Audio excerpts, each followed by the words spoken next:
Ok, so selain itu, aku ni release vakum makan kena Photoshop CC2020.ថ្ងៃនេះលោកគ្រូមកបញ្ចប់មេរៀនទី4ឲ្យគ្នាយើងដែលនិយាយអំពីរបៀបក្នុងការប្រើប្រាស់ឧបករណ៍ Manage Text Lasso Tool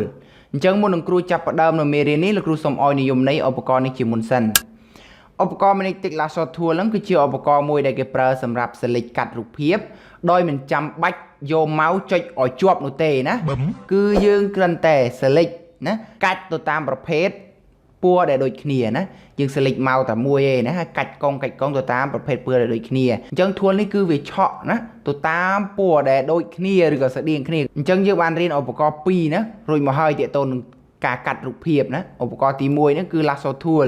ដែលយើងចុចមកមិនចុចមកឲ្យជាប់ណាហើយកាច់កងទៅតាមដៃយើងមែនអត់ហើយឧបករណ៍ទី2ហ្នឹងគឺយើងចុចមកម្ដងមួយកលៈឬក៏ម្ដងមួយคลิกណាបត់បែនទៅតាមដៃយើងតែឧបករណ៍មួយនេះគឺខុសពីឧបករណ៍2វិញយើងចុចតែមួយប៉ក់ឯងហើយយើងអូសមកអូសទៅតាមរូបភាពឬតាម color ទៅវាឆក់ឲ្យណាវាឆក់អូខេកុំឲ្យខាត់ពេលវេលាយូរលោកគ្រូសូមធ្វើការឧទាហរណ៍ណានៅក្នុងកម្មវិធី Adobe Photoshop របស់លោកគ្រូអូខេតាមដានអ្នកគ្នាយូអូខេអញ្ចឹងនៅក្នុងកម្មវិធី Adobe Photoshop របស់លោកគ្រូបានទាញរូបភាពណាឧទាហរណ៍តែមួយស្លើអេថ្ងៃណាហើយលោកគ្រូបានបង្កើត background មួយថ្មីស្រេចណា background គោលបំណងរបស់គ្រូគឺត្រូវកាត់រូបភាពណាយកមកតម្លាក់នៅក្នុង background នេះដោយប្រើប្រាស់ឧបករណ៍ Manage Text Lasso Tool នឹងឯងណាតើគេប្រើវាដូចម្ដេចអូខេតោះឥឡូវគ្រូឧទាហរណ៍យកតែម្ដងណាដោយសារតែគ្រូបានបរៀនរួចហើយណាទាក់ទងនឹង tool 2ខាងលើនេះហើយបរៀនទាក់ទងនឹងបរិបរួមណាប្រើ hand tool ប្រើ change screen mode ទៀតណាអ្នកទាំងអស់គ្នាត្រូវតែចាំបើអ្នកទាំងអស់គ្នាអត់ចេះ zoom tool អត់ចេះ hand tool នេះទេហើយអត់ចេះ change screen mode នេះទេទៅមើលអាមេរៀនទី2ណាមេរៀនទី2មេរៀនទី4តែភាគ2ណានេះមេរៀននេះគ្រូពយល់ឡើងក្បោះក្បាយណាហើយនីតិយ៉ាងច្រើនតិចណាទៅមើលទៅគ្រូពយល់លម្អិតនៅក្នុងនេះទាំងអស់អញ្ចឹងគឺចូលក្នុង tool នេះតែម្ដងអញ្ចឹងគ្រូសុំ zoom ណាដោយលោកគ្រូគាត់តែចុច alt ហើយចុចលុញ mouse ណា mouse scroll យើងបើលោកគ្រូចង់ឲ្យវាពេញអេក្រង់លោកគ្រូគាត់តែចុចអក្សរ F ចុចអក្សរ L លើកទី1អត់ទាន់ពេញទេលើកទី2ណានេះគ្រូអានពេញអេក្រង់ស្អាតអញ្ចឹងងាយស្រួលក្នុងការកាត់តហើយប្រើ hand tool លោកគ្រូគាត់តែចុចគេដក clear នោះចុច space មួយហើយចុចមកយើងកែទៅឆ្វេងទៅស្ដាំទៅលើទៅក្រោមដើម្បីងាយស្រួលក្នុងការកាត់រូបភាពណាអូខេអញ្ចឹងលោកគ្រូធ្វើការកាត់រូបភាពនេះ play នេះ play អីនេះ play series អញ្ចឹងគ្រូធ្វើការកាត់រូបភាពនេះដោយប្រើឧបករណ៍មួយនេះណាដោយយើង shortcut អីគេអក្សរ L ចុច C អក្សរ L ទៅវាឆ្លាស់បាននេះបើគ្រូចុច C អក្សរ L នេះវាលោតទៅឆ្លាស់គ្នា3ហ្នឹងមិញ shortcut វាមាន3ណាអញ្ចឹងគ្រូយកអា tool ក្រោយគេនេះអា tool មានសញ្ញាដេកឆក់នេះចឹង tool នេះយើងមិនចាំចុចមកជាប់ឲ្យអូសទេណា tool នេះគឺគេនិយមន័យគេប្រាប់ថាចុចអីគេចុចតែមួយប៉ក់អេណាចុចតែម្ដងទេហើយវាទៅឆក់តាម color វាហើយអញ្ចឹងលោកគ្រូសូមធ្វើការដៅពីចំណុចនេះចុះណាគ្រូគាត់ចុចមកដៅមួយប៉ក់អញ្ចឹងគ្រូអូសមកនេះគឺឆក់ទៅតាម color តែលុត្រាតែ color ដែលដូចគ្នាទេណា color ដូចគ្នាឬក៏ស្តៀងគ្នាទេបានវាឆក់តា color ខុសពីគ្នាគឺពិបាកតែតែយើងដៅម្ដងទៀតណាឥឡូវគ្រូអូសឲ្យមើលបន្តិចណាគ្រូគូហុំនេះពើតងនេះនិងពើរូបភាពនេះខុសគ្នាណាអញ្ចឹងគ្រូត្រូវតែដៅនេះគ្រូដៅតែមួយទៀតណាដៅយើងគ្រាន់តែចុចមកឆ្វេងមួយណាដើម្បីដៅចំណុចដើម្បីវាឆក់ទៅតាមនេះពើឬ color ដែលដូចគ្នាណាគ្រូដៅតែមួយទៀតមកឃើញឆក់ឯងគ្រូអូសលឿននេះហើយប្រើ hand tool យើងនោះចុចទៅដល់ clear មកហើយចុចមកទៅនឹងកាល់ឲ្យណានេះគ្រូចង់ថយក្រោយវិញចុច backspace មួយហើយគ្រូទាញមកនេះ backspace មួយទៀត backspace ដាក់គិនវាយបានលុបបានណាហើយគ្រូដៅកន្លែងនេះមួយប៉ក់គ្រូចុចមកមួយហើយនំកាល់ឡើងលើទៀតមកណាហើយគ្រូអូសទៅតាមទៅវាឆក់តាមពើណាអូសគិនវានេះបើវាឆក់ខុសបែបនេះយើងចុចលុបវាមួយណាចុចមកផាញ់លុបមកផាញ់ទៀតណាលុបចំណុចវាហើយដៅទៅនេះខុសទៀតលុបមួយទៀតណាដៅទៅនេះមួយទៀតខុសទៀតលុបមួយទៀតដោយសារពើកន្លែងនេះវាđangខ្មៅផងលើងផងអីទៅណាខុសអញ្ចឹងគ្រូដៅចំណុចនេះចុចមកប៉ក់នេះខុសអញ្ចឹងលុបជាមួយលុបយើងចុច backspace ណាគ្រូប្រាប់ម្ដងទៀតប្រាប់ឲ្យគ្រូប្រាប់ម្ដងហើយម្ដងទៀតណាចុច backspace ដូចដែលយើងលុបអក្សរយ៉ាងឯណាលុបចំណុច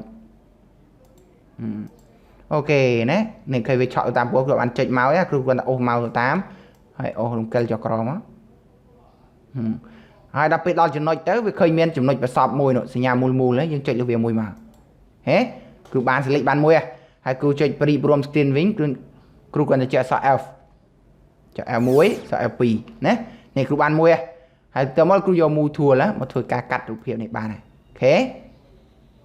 នេះគឺកាត់យករូបភាពនេះបានមួយគ្រូទៅកាត់ស្ពៃមួយទៀតណាតែម្ដងនេះលោកគ្រូអត់យក feature នៅត្រង់កន្លែងនេះទេនេះ feature នៅកន្លែងនេះ0ដល់ពេលយក0ឃើញរូបភាពយើងគេមហ៎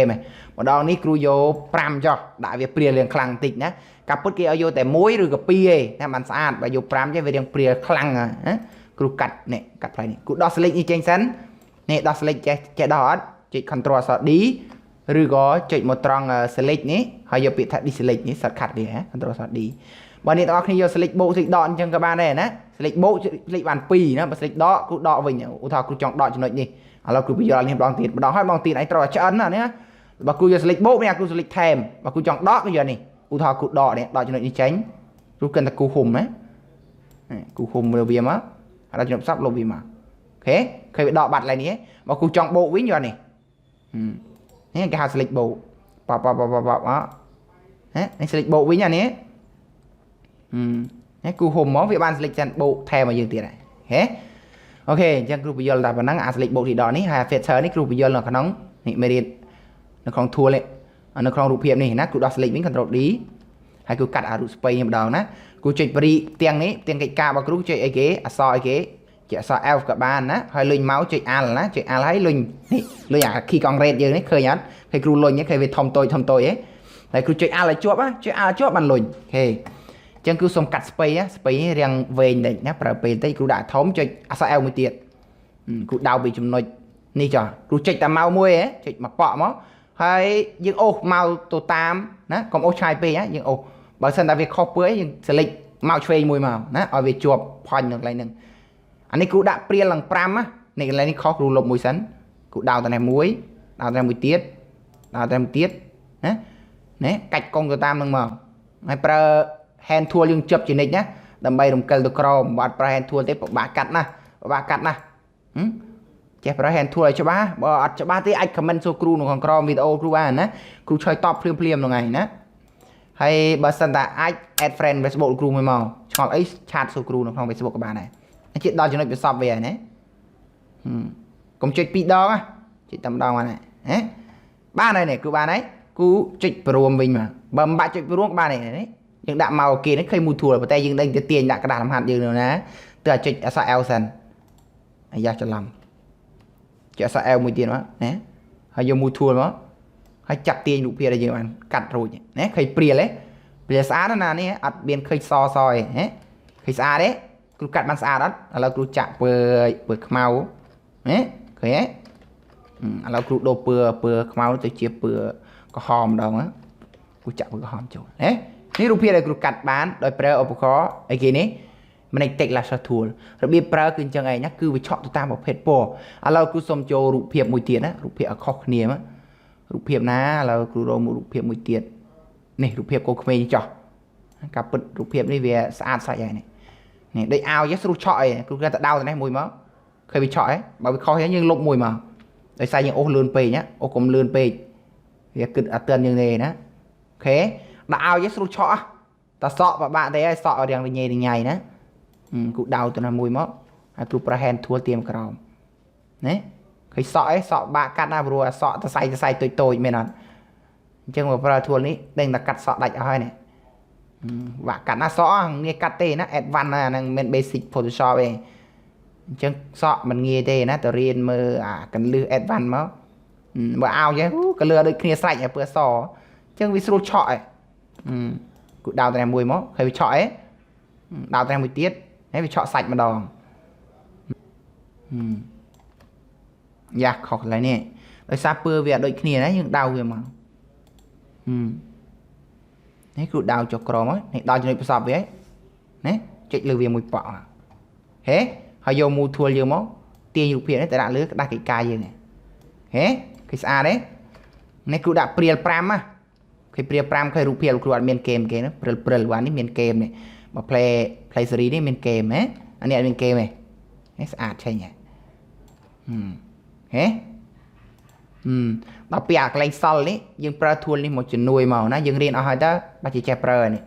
យើងលុបវាណាអានេះយើងប្រើលុបពើអានេះហ៊ុំលើពើម្ដងអានេះគ្រូយកព្រាល2អានេះកាត់ បើនេះអរគ្នាកាក់ស្អាតណានេះគ្រូកាត់ព្រៀងឯងបញ្យល់គ្នានេះយើងឯងកាក់ស្អាតមកណាបត់បែនទៅតាមចិត្តយើងកុញកាញ់គឺកាញ់ណាជាលក្ខណៈវាស៊ីនីតិគ្រូច្រើនពេកគូលុបពី3ដងទៅវាព្រៀលនេះកន្លែងនេះក៏ដូចគ្នាដែរគូឃុំលើវាមកលុបវាមកកន្លែងដូចគ្នាដែរកុំឲ្យឃើញណាដល់ពីតូចពេកវា error យើងដាក់2ហើយដល់ពេលយើង select តូចពេកវា error នេះស្អាតចេញហ៎អូខេអញ្ចឹងមេរៀនលោកគ្រូមានតែប៉ុណ្្នឹងណាមេរៀនទី4ភាគ3ហ្នឹងណាអញ្ចឹងបើមានចម្ងល់អីអាច comment សួរគ្រូនៅខាងក្រោមវីដេអូលោកគ្រូបានណាអូខេអញ្ចឹងបើចូលចិត្តវីដេអូនេះសូមកុំភ្លេចចុច like និង subscribe channel លោកគ្រូនៅមួយផងណាហើយដាក់សញ្ញាកណ្ដឹងផងបើសិនចង់បានដំណឹងនៅពេលដែលគ្រូបានផុសវីដេអូថ្មីៗទៀតអូខេអរគុណច្រើនបាយបាយ Choo choo strong.